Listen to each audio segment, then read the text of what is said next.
성도 여러분 반갑습니다. 자, 오늘은 로마서 7장부터 8장 중반까지의 내용을 한번 살펴보도록 하겠습니다. 자, 이제 로마서 7장 시작하는데 7장 시작하면서 1절에 법을 아는 자들에게 내가 얘기한다, 그렇게 시작을 하고 있습니다. 법을 아는 자가 누구겠습니까? 유대인이죠. 지금까지는 참 그리스도인의 모습, 그리고 뭐 복음으로 인해서, 은혜로 인해서 구원을 받은 자의 모습에 대해서 이야기를 했다면, 지금은 이제 다시금 시선이 약간 유대인만을 위한 것은 아니지만 유대인 쪽을 향해서 이제 말씀을 하고 있는 것이죠. 2절부터 6절까지는 혼인 관계에 비유하여서 이 율법과 죄에 대한 설명을 하고 있습니다.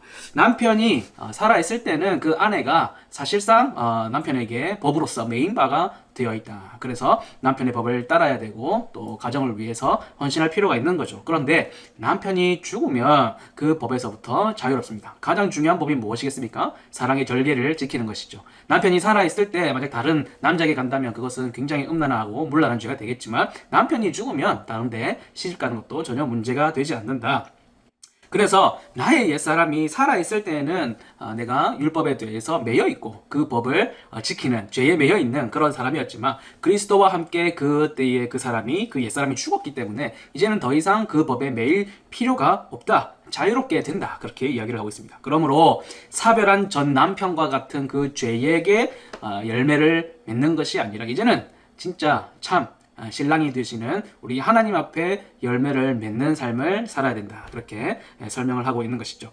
이전에 율법을 섬기는 방법이 무엇이었느냐? 율법의 조문에 묵은 것들을 지키는 것이죠. 묵은지가 오래된 김치를 얘기하는 것처럼 오래된 그 율법의 조문들을 하나하나 글자 그대로 지키는 것으로 그 율법에 대한, 이전에 율법을 섬기는 방법이 그러했다면, 이제는 우리가 그에 대해서 죽고 하나님 앞에 살았으니 하나님을 섬기는 방법이 무엇이냐? 그것은 영의 새로운 것을 보는 것이다, 그 말씀을 하고 있는 것입니다. 7절과 8절 말씀을 넘어가 보도록 하겠습니다. 율법이 있기 때문에 죄가 있다. 그렇다고 해서 율법이 죄냐? 그렇지는 않다는 것이죠. 율법은 죄를 깨닫게 하는 역할을 한다, 그 말씀을 드렸습니다. 다시 한번, 율법은 죄를 알게 해준다라는 것이죠. 예를 들어서 율법이 탐내지 말라라고 얘기를 하지 않으셨다면 내가 탐심이란 게 뭔지 자체를 몰랐을 것이다. 그게 죄인지는 몰랐을 뿐더러 탐심이라는 그 자체가 무엇인지를 몰랐을 것이다. 사도 바울이 그렇게 말하고 있는 것이죠. 죄가 율법을 기회 삼아서, 그것을 빌미 삼아서, 그것을 이용해서 우리를 공격한다라는 것입니다. 예를 들어서 선악과를 먹지 말라라는 계명을 하나님께서 주셨죠. 딱 한 가지 계명을 주셨는데 그 기회를 탁 탐타가지고 선악과가 보암직도 하고 먹음직도 하고 지혜롭게 할 만큼 탐스러워 보이기까지 하도록 그렇게 죄가 이용을 했다라는 것이죠. 그러니 율법이 없으면 죄도 사실은 죽은 것이다. 죽은 것은 아무런 영향력이 없고 행동력이 없는 것이죠. 아무 죄가 뭐 그렇게 영향력을 끼칠 수 없었지만, 율법이 들어옴으로 인해서 죄를 알게 되었고 죄가 이용당할 수 있는 이제 여지가 생기기도 했다라는 것이죠. 죄가 없는 것은 아닙니다. 하나님 보시기에 악한 것이 없는 것은 아닌데, 만약에 하나님께서 그런 거 하지 마, 이거는 해, 이렇게 정해주시지 않았다면, 한다 하더라도 전혀 죄가 되지 않는다는 것이죠. 죽은 것이다, 그렇게 말합니다. 9절부터 11절 말씀, 레위기 18장 5절의 말씀을 근거해서 말씀을 하고 있습니다. 너희는 내 규례와 법도를 지키라. 사람이 이를 행하면 그로 말미암아 살리라. 나는 여호와니라. 하나님께서 율법을 주시면서, 규례를 주시면서 이것을 지켜야 너희가 살 수 있다, 그렇게 말씀을 하셨습니다. 살기 위해서 제공된 율법입니다. 율법을 깨닫지 못했을 때는 나는 살아있었어요. 천지를 모르고 살아있었는데, 율법을 알게 되었을 때는 죄가 살아난 거죠. 죄가 영향력이 있고 죄가 죄되게 된 것입니다. 그런데 그 죄로 인해서 사람은 죽을 수밖에 없게 된 것이죠. 사실은 이 규례를 주신 것은 이 규례를 지켜서 너희가 살아있도록 해라, 생명에 이르는 방법으로서 율법을 주신 건데, 그게 오히려 죄에게 이용당함으로 인해서 사망에 이르게 되었다, 그렇게 설명을 하고 있죠. 죄가 기회를 타서 계명으로 말미암아 나를 죽였다. 선악과가 존재한 이유가 뭐냐? 인간에게 부여된 진정한 자유와 존엄, 위엄, 이런 것들을 보존하기 위해서 하나님께서 자비로운 제한을 주신 거였습니다. 자발적으로 순종하기를 원하셨다라는 것이죠. 선악과를 주신 이유는 너희가 창조주와 다른 피조물일 뿐만 아니라 너희는 창조주에 대해서 지켜야 할 것들이 있다, 창조주의 마음에 들도록 해야 할 필요가 있다, 이렇게 자발적으로 순종할 수 있도록 어떤 규례를 주신 겁니다. 자비로운 제한을 주신 거죠. 그런데 그것을 넘어가는 유혹을 이제 제가 사용하게 된 것이죠. 13절에 가보면 죄로 심히 죄되게 하기 위해서 율법을 주셨다. 죄가 계명을 악한 목적에 이용한 겁니다. 원래는 생명에 이르도록 주신 계명인데 죽음에 이르도록 이제 죄가 계명을 활용을 하는 것이죠. 그러나 계명은 죄에게 이용만 당하고 있었던 것이 아니죠. 죄의 흉악한 그 정체를 밝혀가지고 죄에게 치명타를 가하게 됩니다. 죄가 계명을 악용하는 중에도 계명은 죄의 악한 본성을 드러내어서 하나님의 목적을 실제적으로 이제 성취하게 하는 것이죠. 율법이 금한 것은 뭐냐? 악한 것이다. 그건 죄다. 그럼으로 인해서 너희는 그것을 하면 안 된다. 그래서 생명에 이르러야 된다라는 그 본래의 하나님의 목적, 취지를 더욱 밝게 드러내게 됩니다. 1절에서 13절까지는 지금까지 살펴보았는데 과거 시제를 사용했습니다. 이전에 있었던 일이죠. 죄가 율법을 이용하던 그 시대. 그 시대는 이미 지나갔다. 종말을 고했다. 누구로 인하여서요? 예수 그리스도로 인하여서 종말을 고한 거죠. 그 뒤로 14절부터 7장의 내용들은 지금 현재 우리가 당하고 있는 일들, 지금 우리가 현재 겪고 있는 일들에 대한 현재 시제의 이야기로 넘어오게 됩니다. 자, 15절 말씀 그리고 20절까지의 말씀을 보면은 15절 원하는 것은 행치 않고 미워하는 것을 행한다 내가 도리어. 17절 내가 행하는 것이 아니라 내 속에 거하는 죄가 하는 것이다. 그렇게 얘기합니다. 그런데 나중에 19절 20절 가보면 똑같은 얘기를 두 번 반복하고 있습니다. 원하는 바 선은 행하지 않고 원치 않는 악을 행한다. 왜? 이를 행하는 것은 내가 아니라 내 속에 거하고 있는 죄가 그렇게 하기 때문이다 라는 것이죠. 죄를 인격화하고 있습니다. 서류상에 있는 죄를 얘기하는 것이 아니라 진짜 인격적으로 마귀, 사탄, 악한 세력 그런 것들을 죄로 규정하고 있는 것이죠. 그래서 요 사이에 18절 말씀에 중요한 이야기를 하고 있는 것이죠. 내 육신에 선한 것이 없다. 나는 정말 선을 행하고 싶은데 내 속에 있는 죄가 자꾸만 악을 행하고 죄를 행하게 만드는데 내 육신에 선한 것이 없어서 마음으로는 선을 행하고 싶어도 할 수가 없다. 행할 수가 없다. 능력이 없다라는 것이죠. 능력의 부재. 나는 선을 행할 수 있는 능력이 없다. 완전하게 무능하다. 하나님 앞에서 내가 선하다 인정받을 수 있는 무언가를 할 수 있는 능력 자체가 아예 없다라는 것을 인정하고 고백하고 있는 것이죠. 21절부터 25절 말씀은 그래서 바울이 얻은 결론이 뭐냐? 무슨 얘기를 하고 싶은 것이냐? 이성적인 마음. 진짜 내 마음 중심으로는 하나님의 율법을 섬기지만 이 육신에 거하고 있는 삶이기 때문에 이 육신은 죄의 율법에 계속해서 복종하게 된다라는 것을 이야기합니다. 인간의 힘으로는 극복할 수 없는 내적 불화, 분열, 모순을 이야기하는 것이죠. 계속해서 고민하고 죄와 싸우고 있는 그 이야기를 하고 있습니다. 율법을 자랑하면서도 실제로는 지키지 못했던 그 유대인들의 어떤 고질병 혹은 불치병이라고 할 수 있는 그런 모습과 굉장히 유사한 것이죠. 오라 나는 공고한 사람이로다. 스스로 자신을 구할 수 있다는 인간의 그 환상, 착각들은 완전히 깨어졌습니다. 더 이상 자신은 자신을 구원할 수도 없고 어떻게 자기 자신을 도울 수도 없고 자기 자신의 삶의 주인이 될 수도 없다는 것을 인정하고 이제는 나에게 구원자가 필요하다. 내가 속으로는 아무리 선을 행하고 싶어도 행할 수 있는 능력도 없거니와 죄가 자꾸만 나를 끌고 가서 죄를 짓도록 만든다. 거기에 복종하도록 만든다. 그래서 나에게는 구원자가 필요하다라고 하는 것이죠. 그런데 나는 공고한 사람이로다 했을 때 이 나는 누구인가 라는 것입니다. 여기서 나는 누구인가. 뭐 쉽게 읽고 지나가실 때는 사도 바울이 분명 자기 얘기겠지 뭐 그렇게 생각을 하셨을 텐데 자 이거에 대해서 치열하게 이제 공방들이 있습니다. 사도 바울이 회심하기 전에 자신의 모습을 이야기하는 것이다. 나는 공고한 사람이었다 라는 것이죠. 그리고 나라고 하는 것은 바울이 아니라 아담이라든지 이스라엘 전체를 대표해서 하는 이야기. 그들은 공고한 사람이다. 그렇게 얘기했다라는 주장이 있습니다. 어쨌든 이 두 가지 파트로 나누게 되는데요. 중생한 사람이냐 아니면 중생하지 않은 상태를 말하는 것이냐라는 것입니다. 그 얘기에 대해서 공방이 치열하게 있다는 것이죠. 이 중생한 나다, 이미 중생한 사람의 이야기다 라고 주장하는 그 신학자들 중에서 약간 이제 대장격이라고 할 수 있는 찰스 크랜필드라고 하는 사람이 있습니다. 참된 그리스도인의 특징이다 이거였어요. 내적인 갈등이 있지 않느냐. 계속해서 하나님의 말씀대로 선하게 살고 싶지만 그렇게 사라지지 않는 자신의 삶에 대해서 계속해서 내적 갈등이 있는 것을 생생히 묘사한 것이다. 그런데 만약 중생한 사람이라고 한다면 여전히 죄의 종이라고 고백하고 죄에 사로잡혀 있다라고 사도 바울이 얘기하는데 그래서 공고하다고 그러는데 그게 가능하냐? 중생했는데 그런 문제들이 남아있고요. 중생하지 않은 나에 대해서 얘기하는 것이다 라고 얘기하는 신학자 중에 원톱은 더글라스 무라고 하는 신학자가 되겠습니다. 기독교적인 이해를 가지고 있다. 그리고 그것을 통해서 자신과 혹은 율법의 시대를 살고 있는 그 유대인들의 상황을 회고하고 있는 것이다. 옛날 이야기. 나는 공고한 사람이었다. 우리는 공고한 사람이었다. 라는 것을 이야기하는 것이다. 그렇게 이야기하는 거죠. 그러면 또 문제가 있습니다. 22절에 보시면 하나님의 법을 즐거워하는 속사람에 대해서 얘기하는데, 아니 중생하지 않은 사람이 어떻게 하나님의 법을 즐거워할 수 있고 또 그것을 고민할 수 있고 할 수 있느냐. 중생하지 않으면 당연히 율법에 대해서는 거의 자유롭게 사는 그런 상태일 확률이 높은데, 그것도 또 문제가 있다. 그렇게 생각해 볼 수가 있는 것이죠. 그래서 결론은 뭐냐? 나는 공고한 사람이다 라고 했을 때 이 나는 잘 살펴보면 중생한 사람은 확실한 것 같습니다. 중생을 했기 때문에 공고해지는 거죠. 고민이 되는 것이고 내 안에서 갈등이 일어나는 것이죠. 그런데 뭔가 정상적이고 건전하고 성숙한 그런 신앙인의 모습은 아닌 것 같습니다. 아직 그렇게 이제 공고하기 때문이죠. 그리고 제일 중요한 게 뭐냐? 성령을 모르는 상태입니다.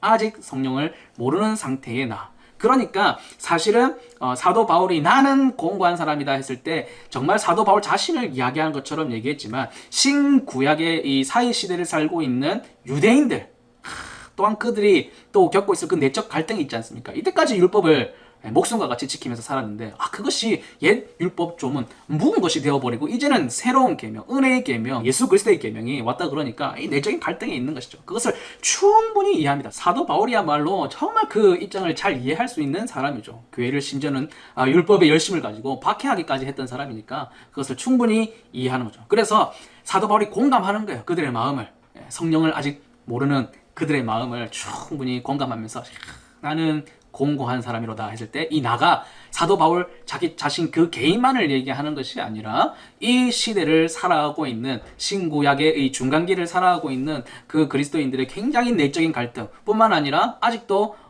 저와 여러분들 가운데도 있죠. 선하게 살고 싶지만은 그렇게 되지 않는 그 삶에 대해서 회개하고 고민하고 하는 그런 모습들을 가지고 이 모든 것을 공감하면서 한 마음으로 우리는 공고한 사람이로다 그렇게 고백을 하고 있다라는 것이죠. 자, 이제 로마서 8장으로 넘어가도록 하겠습니다. 자, 1절의 말씀입니다. 정죄함이 없다. 그전에는 공고하다 그랬는데 이제는 또 정죄함이 없다 그래요. 무슨 얘기를 하려고 하는가? 예수 그리스도 안에 있는 자에게 정죄함이 없다는 거예요. 예수 그리스도 안에 있다는 것이 무슨 뜻이겠습니까? 하나님의 통치에 참여한 자, 그리고 죄와 사망의 법에서 자유함을 얻은 자, 해방된 자, 그런 자들에게는 무엇이 없다? 정죄함이 없다라고 하는 것입니다. 2절에서 3절에 그 이유를 설명하고 있습니다. 무엇을 이유로 드냐면 드디어 성령 이야기가 나옵니다. 그 전까지는 성령을 아직 잘 모르는 공고한 사람들의 그런 입장들을 이제 얘기했다면 이제 드디어 성령이 나옵니다. 생명의 성령의 법이 사망의 법에서 너와 나를 해방하였다. 그렇게 말씀을 하죠. 바울이 얻은 결론이었던 그 불치병이 있지 않습니까? 죄에 대한 연약함, 선을 행할 수 없는 완전한 무능함, 거기에 대해서 우리는 할 수 없지만 누가 하신다고요? 하나님께서 하신다. 하나님의 영, 성령께서 하시는 것이죠. 죄에 있는 육신의 모양으로 보내신 예수 그리스도 안에서. 이 육신의 모양이라고 표현한 이유가 무엇이냐면 이 모양이라는 것은 인간의 육체랑 모양은 똑같다. 그러나 뭐가 달라요? 죄는 없으신 것을 이제 간접적으로 이제 표현을 하고 있는 거죠. 인간의 모습과 굉장히 유사하셨지만 인간과 완전히 같지는 않다. 죄 아래 있지 않냐셨다라는 것이죠. 자, 4절에 보면 율법의 요구에 대해서 다시금 얘기하고 있습니다. 수동태 단수를 이야기합니다. 율법의 요구에 대해서 로마서 13장 10절에 보면 설명을 잘 하고 있습니다. 그러므로 사랑은 율법의 완성이다. 율법이 완성되기 위해서 요구하는 것이 무엇이라고요? 사랑이다. 그렇게 이야기를 하고 있습니다. 율법을 이용했던 죄가 요구한 건 무엇이었습니까? 죄의 요구는 사망이었어요. 그래서 예수 그리스도께서 대신 그것을 십자가에서 지불하셨죠. 근데 하나님께서 주신 율법의 원래 요구, 율법을 요구한 죄의 요구가 아니라 율법 자체의 요구는 무엇이냐? 사랑이라는 것입니다. 수동태 단수. 하지 않는 것을 하게 하는 딱 하나, 딱 그거. 사랑. 하나님께서 우리를 사랑하셨기 때문에 너희도 서로 사랑하라. 하나님을 사랑하고 이웃을 사랑하라. 시켜서 하는 일이죠. 우리 안에서 그런 것들이 일어날 수 없으니까 성령의 도우심으로 말미암아 하나님께서 명령하신 그 사랑을 실천하는 것이 바로 율법의 요구를 완성하는 것이다 라는 것이죠.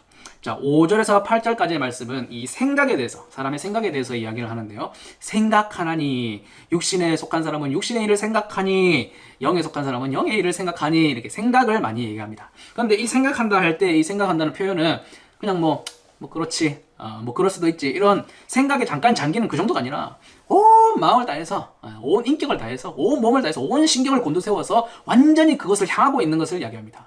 무슨 말이겠습니까? 육신에 속한 사람은 육신의 일을 생각한다 그랬는데 육신에 속한 사람은 그 일만 막 몰두하는 거예요. 그 일만 생각하는 거죠. 네. 그 정도로 몰두하게 되면 하나님과 원수되는 것은 굉장히 어떻게 보면 당연한 일입니다. 육신에 속한 사람은 자기 육신의 만족을 위해서 자기 만족을 위해서 하나님을 대적하는데 어떻게 하느냐? 전인격적인 몰두, 지향으로 하나님을 대적하는 원수가 된다. 그렇게 볼 수 있습니다.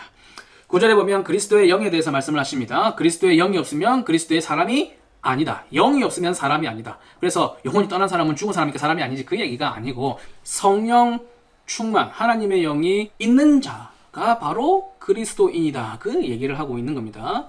그리스도인의 상징, 그리스도인이라는 증거가 되는 것이 무엇이냐? 바로 성령의 충만이 있어야 된다.